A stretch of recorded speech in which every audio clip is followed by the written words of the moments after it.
Fox, CNN, MSNBC, CNBC. Schiff is CEO and Chief Global Strategy Head for Euro Pacific Capital. And I'm not going to go over the rest of it. His dad's also author and researcher who's been a guest on the show as well, fighting the private Federal Reserve.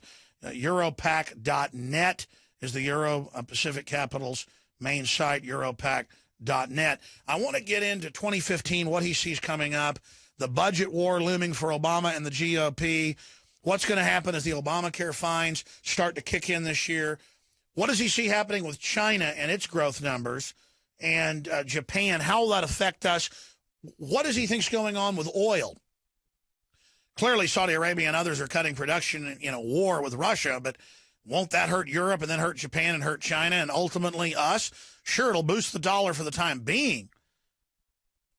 But what happens long term? He's a smart guy, made a lot of accurate predictions, so that's why we're blessed to have him on with us this first live broadcast of 2015 to tell us what he thinks coming up. Peter, that's a lot I threw out there. You can tackle whatever you want first, or out of the gates, where do you want to take us? What do you think's most important right now? Well, first of all, Happy New Year, Alex, and to you and your audience. And, you know, I used to do my own radio show, but I stopped doing it back in August. So at least the Alex Jones show is still on the air, so I could settle for the guest appearances. Well, I know your show was popular, but you're a busy guy, so we want to welcome you on whenever you want to come on, or, you know, because your analysis is so needed. Thank you, Peter.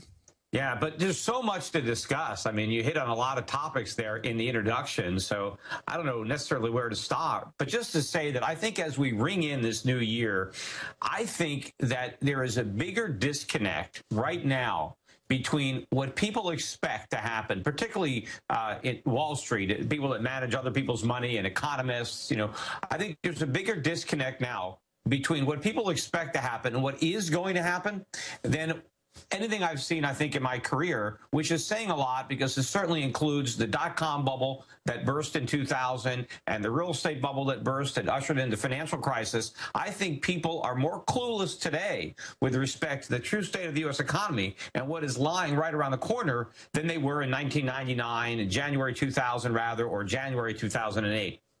Sure, there's that famous story of JFK's dad, the big stockbroker, Joseph Kennedy, and he says he dumped all his stock weeks before the crash when a shoeshine boy was telling him that the market would never go down and telling him what stocks to buy. Now, whether that story's true or not, I think it's indicative of the type of irrational exuberance, to use a Greenspanian type quote, that we see. 18,000 Dow. What's really behind this, and what are you saying is really coming versus the euphoria? Yeah, you know, even Alan Greenspan is starting to come clean now. I guess now that he's getting closer to meeting his maker, he wants to get a few things off his chest. So he's starting to criticize the Federal Reserve, criticize quantitative easing. He's telling people that they should buy gold. It'd be great if you can get him as a guest on your show now that he's, you know, coming back from the dark side, you know, kind of like, you know, Darth Vader, Sure. you know, coming back.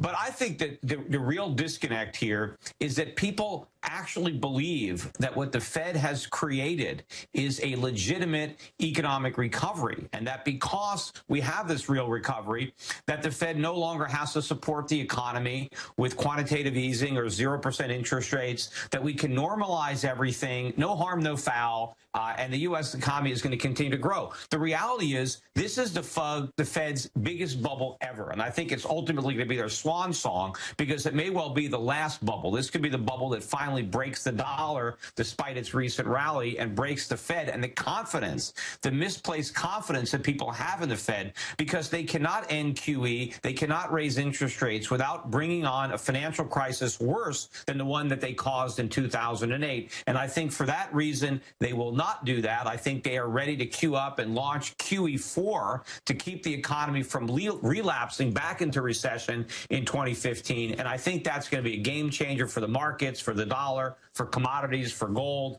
And I think most people are not prepared, just like they weren't prepared in January of 2000 or January of 2008. And you predicted both of those. How much bigger do you think this major correction or bottom will be, or will it be smaller than 2008? Well, I think it's going to be bigger in the ramifications that it has for investors and for the standard of living of most Americans. I don't know that the stock market is going to be cut in half again the way it was in 2008 and 2000. It would be if the Federal Reserve doesn't launch QE4 and raises rates, then the carnage on Wall Street is going to be as bad, maybe even worse than 2008. But I think the Fed is not going to let that happen. I think the Fed this time realizes that this bubble is too big to pop, and they're going to do whatever they can to prevent it from popping. And so what they end up doing is sacrificing the dollar in order to prop up the stock market, the real estate market, the U.S. government. So I think the impact on the dollar, and the dollar lost a lot of value between 2000 and 2008. The dollar index went from 120 down to 70. It's now managed its way back up to about 91. A lot of those gains happened just in the last few months on all this false expectations. But I think the dollar index is going to decline even more this time around. So it's even more important for people to be prepared by being out of the dollar. You know, that's where the real damage is going to come, in the real purchasing power of your savings, of your investments. So people need to be cognizant now about being out of U.S. assets, foreign stocks, precious metals, commodities, things that will retain their value in this inflationary environment that we're going to be living through. And that was my next question. I mean, I'm not an economist, but I just have studied. Well, you know more than most economists. Well, all I know is bubbles historically are super dangerous. This infinity bubble that they bet everything on just looks like financial Armageddon if it ever goes. Meanwhile, China is sinking, it looks like, some evidence shows. But you're an expert on that. I mean, correct me if you don't agree. We see major problems in Russia. I see them trying to back off global inflation by lowering oil prices, but then that causes its own domino effects in different economies. I just don't see how they're going to manage all of this. What's the big threat then in the future?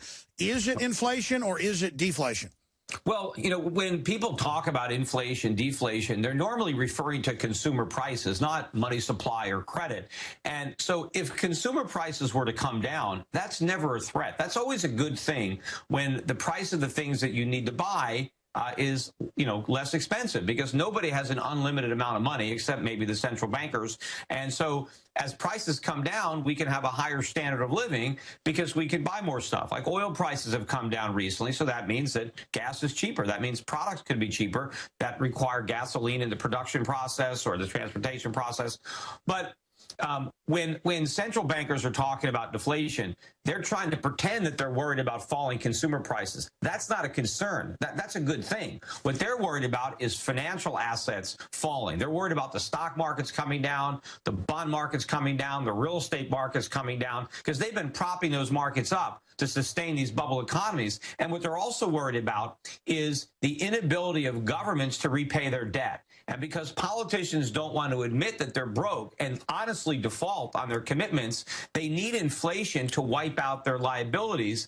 And so that's why central bankers are concerned we don't have enough inflation, is because we have so much debt. We need the inflation to wipe it out because we don't have the integrity to honestly default on commitments that we can't keep. So we're not going to have falling consumer prices, as beneficial as that would be and as temporary as that is for oil, because I think oil prices are going to go much higher once the Fed has to launch QE4, unfortunately. But we're not going to get falling consumer prices. We're going to get skyrocketing consumer prices. And the average American already knows that prices are rising, and the government can pretend otherwise with these CPI numbers. But if you go to the supermarket, you know, if you pay... Well, that was my next question, is that everything's going up in price except for gas exponentially the last 5-6 years. And then I open up the newspaper or read the financial online. It's like, boy, prices are dropping and everything's great and everybody's happy. This is really freaking the public out because they know that's not true. No, I know. I mean, that's why the Republicans, unfortunately, why they did so well in the last election is just because the economy is so miserable. Voters are just trying to do whatever they can to express their frustration. They're not necessarily embracing Republican principles, because a lot of the states that voted Republicans in and Democrats out also voted to raise the minimum wage in their state. So this is just people that are frustrated because there is no legitimate recovery, and they see the cost of living is going up. Look, all the prices of the things that I buy buy. Everything is getting more expensive. I get, letters in the mail from, letting me know what fees are going up. And I mean, nothing is going up as low as what the government. Look at healthcare. Look at healthcare. Couldn't that be the final straw that breaks the back? I want to come back with Peter Schiff. Okay, we're going to come back to Peter Schiff, Europac.net, straight ahead. I'm going to ask him, what happens when the dollar dies and how will it die? I mean, we know it's going to fall apart. We are back. Peter Schiff is our guest, financial analyst, broker, author, financial commentator, manages Euro Pacific Capital Inc. and other organizations, Europac.net. A lot of interesting information on that site, certainly. And he is our guest today. This is a short segment, long segment coming up with him. Folks, throughout history, Zimbabwe, Weimar Republic, Germany, you all know better than I that when they start printing money, it causes major problems and usually a collapse. Hyperinflation, war, you name it. Now they found these ways to manipulate it worldwide and have other currencies devalue at the same time. But more and more of that inflation is coming home. And from what I've seen historically, Peter, correct me if I'm wrong, the inflation builds at first, but slowly and then exponentially it starts compounding, especially when they try to internationalize the money printing, that it's more parabolic towards the end of the graph. We knew that something would happen with QE 1, 2, and 3. It did create like a sugar high, as it's been called by many. More dollars chasing stocks, that boosts that. So it looks good on paper, but in the real economy, we just talked about it being bad. How long in your gut can this go on? And how do you think the dollar will die? Will it be over time? Will it be in a catastrophe? Or will it bounce back? I mean, I know you can't predict the future, but what are some of the scenarios? Yeah, well, first of all, the real economy has suffered during the entirety of this so-called recovery. It's been a financial recovery. Yes, we've managed to prop up stock prices and real estate prices, but at what cost? I think the resources that the Fed has misdirected to Wall Street have come at the expense of Main Street. So instead of making real capital investment, growing our productive capacity, creating high-paying jobs for our people, we're just enriching a few speculators. And so real wages are falling, real household net worth is declining, full-time jobs are being destroyed, they're being replaced by part-time jobs. The standard of living is going down, and we're disguising it, within this bubble, and they can only inflate it so big. But what's going on with the dollar right now in inflation is because we're not the only country that's in trouble. And there's politicians all around the world that have bought elections with promises they can't keep. And people are worried about Europe. They're worried about Japan. They're worried about China. And they're buying the dollar. And as a result of that, we get a reprieve. The dollar buys more. We can borrow more. We can spend more. And our bubble gets bigger. But people who are buying dollars because they're worried about Europe, for example, they're jumping out of the frying pan into the fire. They don't understand that our problems are even larger than theirs. And it's all about confidence. And one of the reasons that people are confident in the dollar is because they believe that QE is temporary, that the Fed has ended it after 3 times, and that they're going to raise interest rates. But I think that is pure fantasy because I think we have too much debt. This bubble is too big that even a small increase in interest rates will pop it, and then we will have a huge financial crisis worse than before. And so the Fed is going to continue to revive QE. Remember, when they did the first one, I said we would have more QEs than Rocky movies, and so far we've had 3, and I think we had 5 or 6 Rocky movies. So we have a few more to go. But the reason I knew they would have so much QE is because I knew it wouldn't work. And because it doesn't work, because it exacerbates the very problems that you're trying to solve, the solution is always to do more of it. And I think when we have to come out with a bigger round of QE, that could be the beginning of the end of the confidence. And, look at what's happening in Russia right now. The ruble is down precipitously, 40, 50% or so. They're responding by raising interest rates. Short-term interest rates in Russia are 17%. The Russian economy is slowing down, but it's not broken. They're withstanding 17% interest rates. Imagine what's going to happen in America when there's a loss of confidence in the Fed and the dollar, and our currency starts to drop. What are we going to do to protect it? Can we raise interest rates to 17% like they're doing in Russia? Not a chance, because we have so much more debt than they do. We can't afford 17%. We can't afford 7%. I don't even think we can afford 1%. So we're really in a bind. When the dollar goes, there's no way to stop it from falling. Doesn't it become a catch-22 because the world runs back into the dollar knowing it's the biggest piece of the pie of this whole unstable mess, but as they run into it, that only accelerates the establishment's leaning towards printing more of it, which then in tune just makes the bubble that much bigger.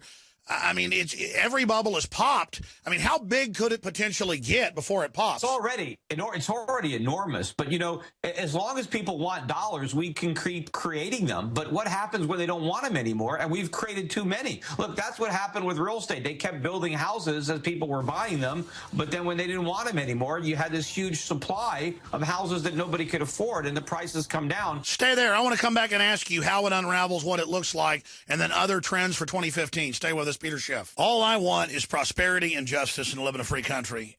And our monetary control has been taken away from Congress.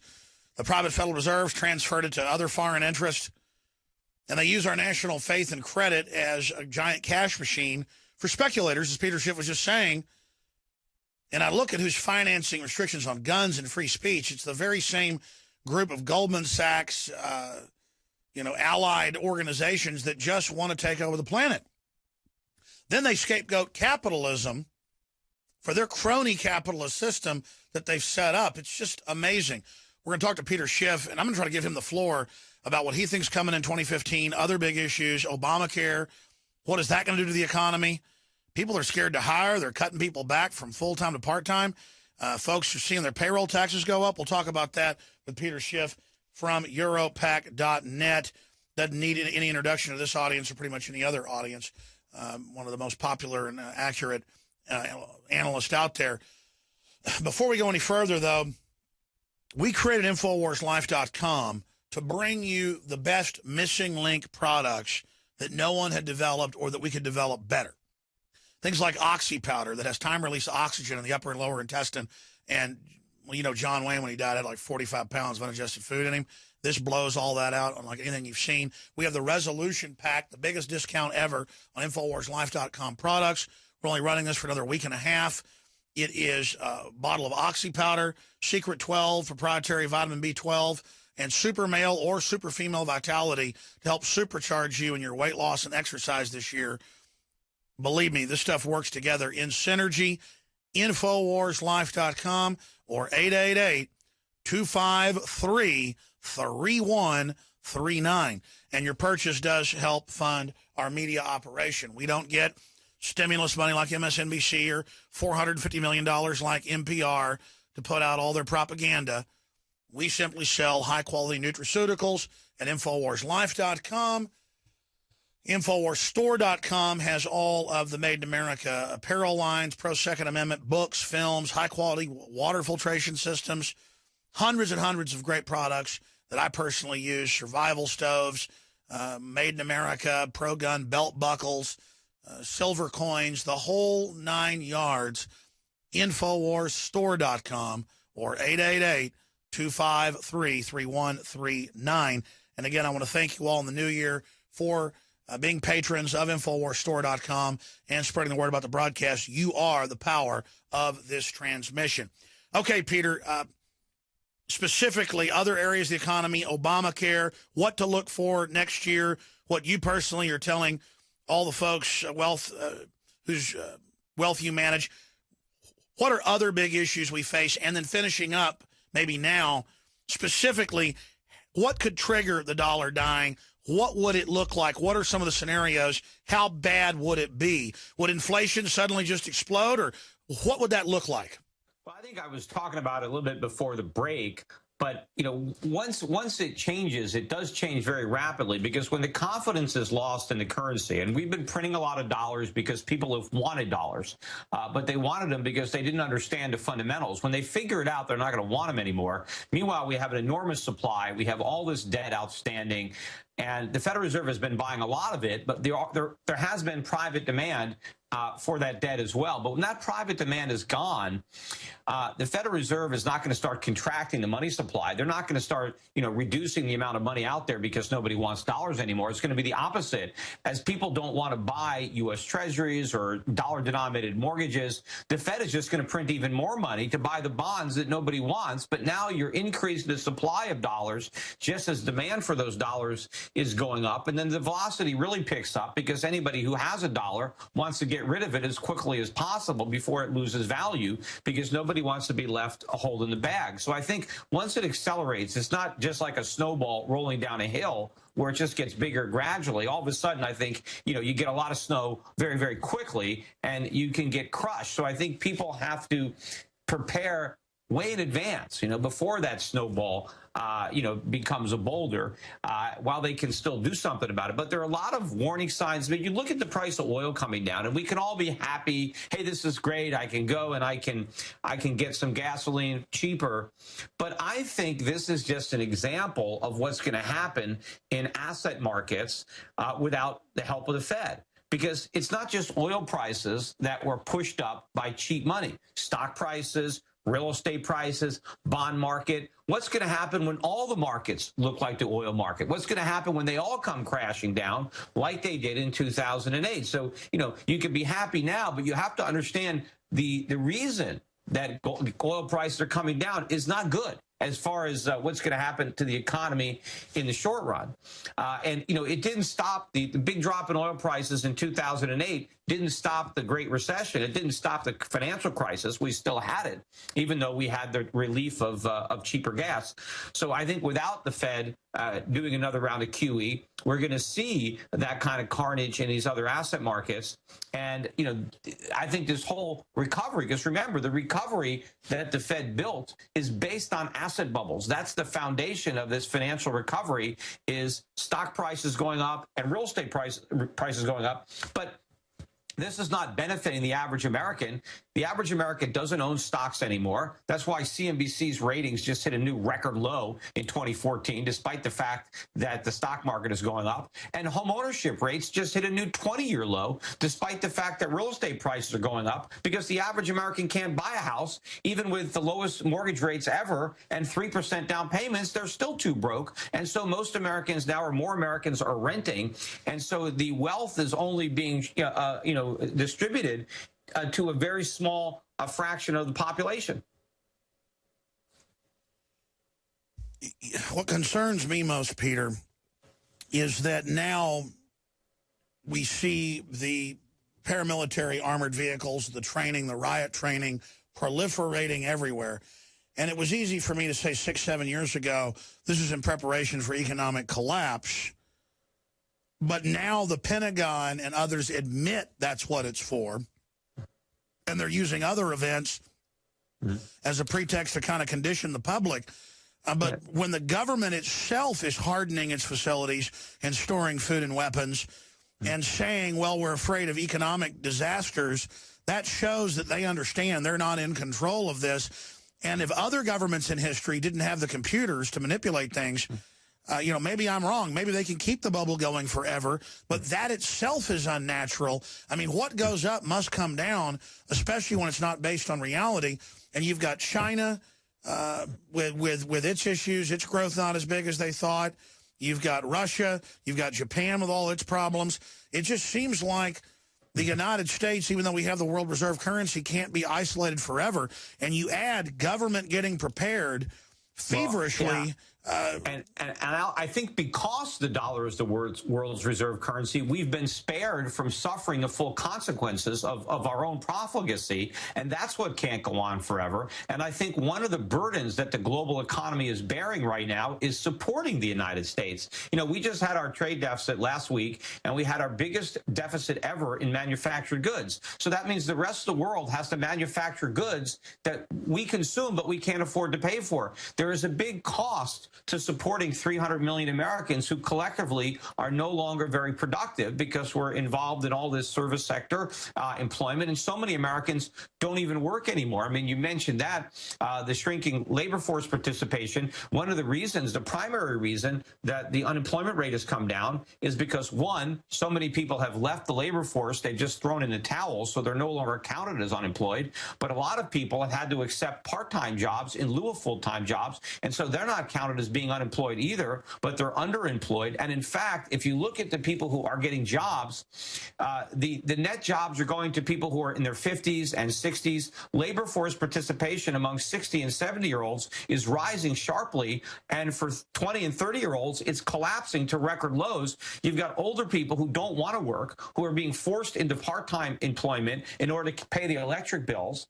And then you have Americans in their 30s and 40s who need full-time jobs, but all they can get is a part-time job. And the younger people who maybe want a part-time job while they're in school, they can't even get those jobs because their grandparents have those jobs, and they get, they can't compete because they don't have the skills or the experience. Sure. And now you've got all these people say, well, the solution is to raise the minimum wage because everybody is stuck with a minimum wage job. That's not going to solve the problem. That's just going to destroy the minimum wage jobs. In fact, 20 states were dumb enough to raise their minimum wage today.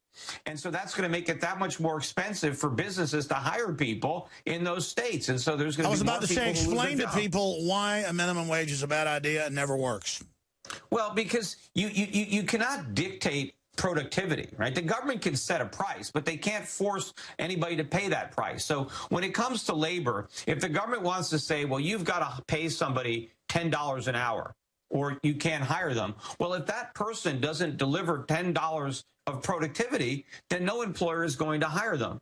And so what you do is you make it illegal for significant percentages of the population to get jobs. And the people who are most affected are younger, low-skilled workers who desperately need a job. They need a job and work experience more than they need the money. Because if they can get their foot in the door and actually learn something on the job, then years later they could make many times the minimum wage. But if you knock the bottom rung off of the job ladder, then millions of people never climb on. So it's not the entrepreneur or the business owner that suffers. It's the guy who doesn't get a job, who doesn't get a career. And of course, all consumers suffer because they end up paying higher prices for the goods that they buy. There are, this is one of the dumbest things you could do, and it's one of the simplest things that you can even explain because it's just basic supply and demand. Everybody knows if you make something more expensive, as the price goes up, the demand goes down. So if you make hiring people more expensive, then fewer people will get hired. I mean, that's basic economics, and you can't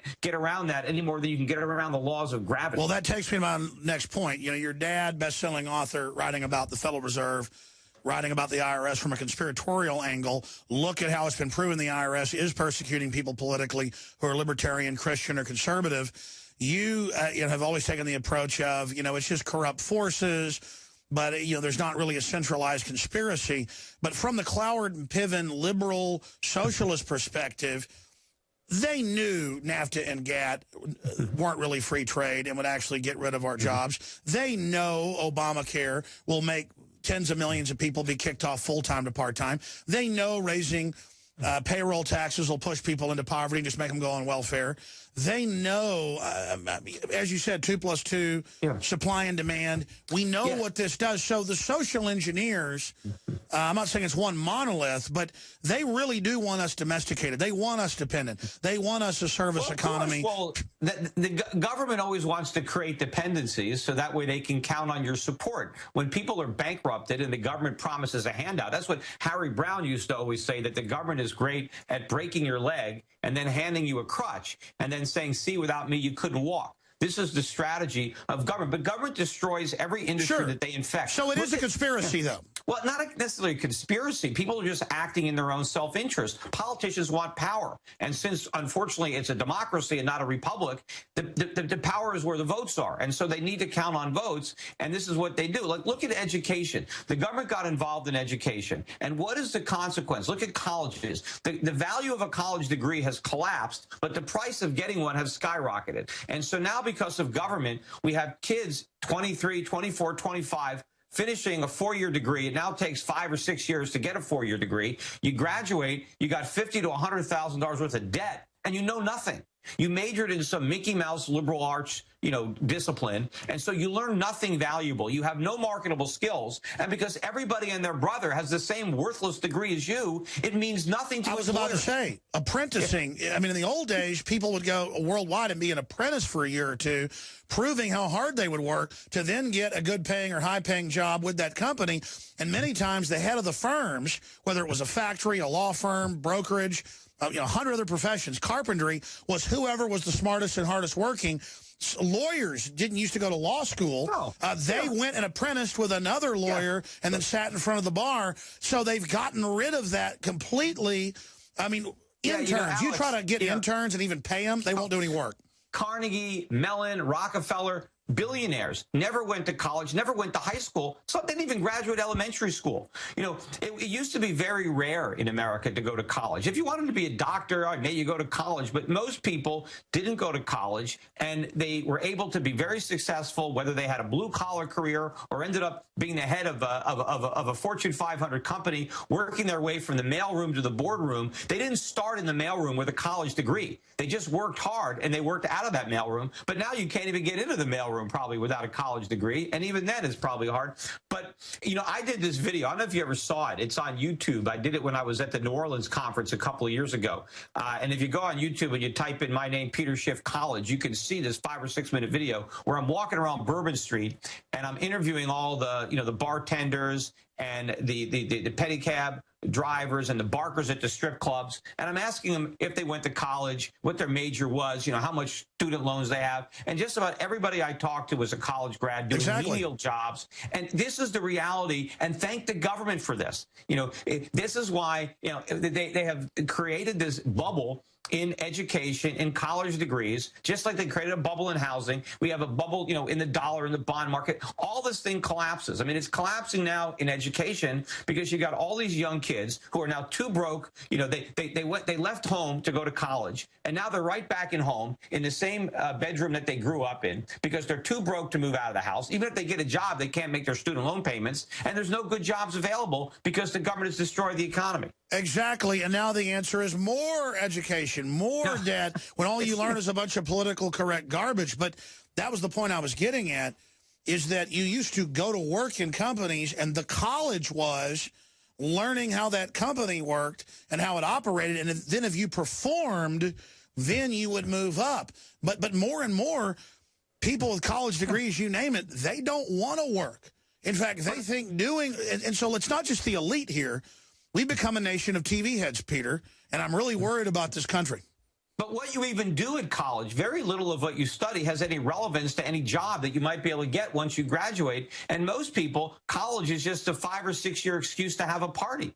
You go to parties and you go, and you get drunk and, that's it. You don't really learn anything. You just go through the motions because you've been brainwashed into thinking you need to have this diploma, and that somehow is your ticket to Easy Street. And if you don't have this diploma, you're going to be nothing. I mean, Peter, we've got a final segment. Stay with us for another 5 minutes, 6 minutes. On the other side, Europac.net. I want to come back and ask you about other trends in 2015. What do you think is going to happen with Obama, the Republicans? If they don't repeal Obamacare, how can they get away with that? Looks like they may remove Boehner. Good news on that front. We're going to talk to Peter Schiff about that straight ahead on the other side. Infowars.com and PrisonPlanet.tv are our sites. I'm Alex Jones. The circle is now complete. The final segment of the first live show of 2015. I'll be back this Sunday, 4 to 6 p.m. Central with the Sunday broadcast. Don't forget, InfoWars Nightly News tonight, 7 o'clock Central. And this is the house that you, the listeners, built, spreading the word and supporting us. So God bless you all. Final segment with Peter Schiff, a financial analyst, talk show host, best-selling author, researcher, commentator, you name it. And he's here with us right now, finishing up other key points you'd like to make, other things you think we should go over. I mean, we see how these bubbles are popping, how old folks have got to work now. We're told it's the best economy ever, but a new poll out today by Gallup shows the public doesn't trust the government and sees it as the #1 threat. All these lines are coming together. What do you see in 2015, 2016? When does your gut tell you the breaking point is, and what is that breaking point? I think the frustration is going to get deeper and deeper because so many people know from their own experience that things are getting worse, that they're trapped in debt, that the cost of living is going up, their employment prospects have diminished, yet they keep hearing how great things are, and they assume that it must be great for somebody else, and maybe they think it's the rich, the 1%, and there's a lot of envy and class warfare, and a lot of those fires are being stoked by the politicians, so it's going to get worse. And, there's an example of being careful what you wish for. I think the Republicans doing so well in capturing the Senate could come back to hurt us in that it's going to allow the Democrats to now run against the Republican-controlled Congress when the recovery goes away and the recession resumes in 2015, 2016. Now the voters might blame the weak economy on the Republicans in Congress rather than the man in the White House. So it might make it more difficult to recapture that House or maybe even retain the Congress in the 2016 elections, because people are going to be a lot more pissed off then than they are now, because the economy is going to be much weaker. We may even officially be back in recession. And if the people buy more of that snake oil, if the politicians that destroyed the economy benefit from its destruction because they can promise more relief in the form of more, political and monetary snake oil that they peddle that doesn't work, it could be a very, very dangerous time. The London Telegraph has the headline, "The Year of Dollar, Danger for the World," and it says that there will no longer be an automatic Fed put. Do you agree with that statement? What do you think that overall means? No, I think the Fed put is coming back. I do not believe the Fed is going to sit by and allow all the bubbles that they work so hard to inflate deflate. Because they're not going to allow stocks to crash. They're not going to allow real estate to crash when they built this whole phony recovery on those very bubbles. See, the idea that the Fed can stop the stimulus and not collapse the markets is like saying a drug addict can stop taking drugs and stay high. It is impossible. If you want the high, you need to keep doing the drugs. And unfortunately, we got the big pusher at the Fed, and we're going to do these drugs, so the dollar's not going to go up. It's going to collapse. We've got a minute and a half left. Poll out, 60% of Republicans in Congress want Boehner gone. Obamacare is such a criminal monstrosity. I think it's a litmus test. If we can't repeal this or make the Republicans do it, I think the sky's the limit. I mean, Obamacare is so evil. As somebody that has 45 people working for me, knowing how healthcare works, my dad's been in healthcare management, it's so evil that if they can keep this in place when it's so unpopular, even with Democrats, then this country's done. And it's just getting started. I mean, remember how when they first made these promises about Medicaid or Medicare, it was supposed to be so small, cost so little, and that thing blew up. This is a much bigger experiment than that, and it's blowing up, right out of the gate. I mean, so this thing is going to be much bigger. I guess the good news is the whole economy is going to collapse before we have to deal with the full weight of the problems brought about by Obamacare. What do you think of them pushing Jeb and Hillary again? Yeah, that's all we need, right, is another Bush or another Clinton in the White House. But unfortunately, that might be what we get. All right, well, listen, I'm glad that you were our first guest of the year. Peter, we'll have you back very soon. Thanks for the time. Hey, anytime. You bet. And doing the right thing, I guess, is letting stuff go down, right?